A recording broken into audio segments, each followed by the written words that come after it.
Edmonton's mayor defending a nearly 7% property tax increase, saying the city had no choice but to raise taxes to pay for services. This as small business owners contend with paying more. Over the last 8 years, Edmonton has had a lower property tax increase.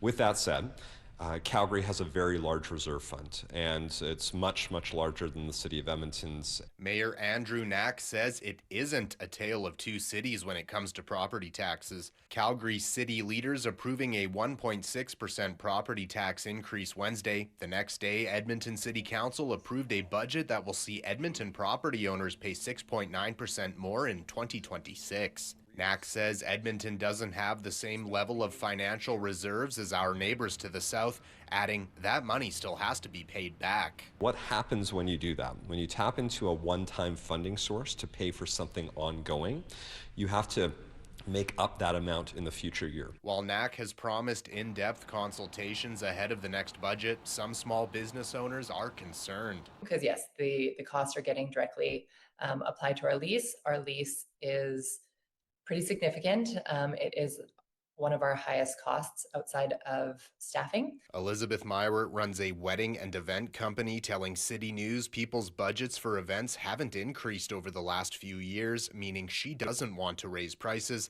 leaving her with one option. Likely we're going to choose to simply absorb that, and then it affects our ability to not only be profitable, but also to reinvest in the company, which is too bad. Those representing Edmonton's businesses telling me Friday they're also concerned with the nearly 7% property tax increase, calling on Ottawa and the province to invest more in areas like healthcare and homelessness to take pressure off the city.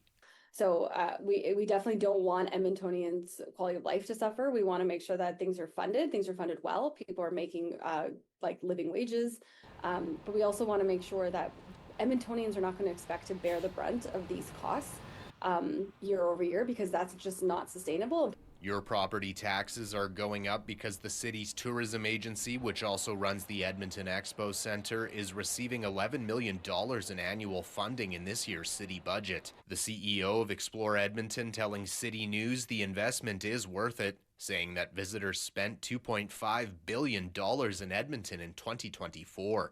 Reporting from Edmonton, Darcy Robchan, City News.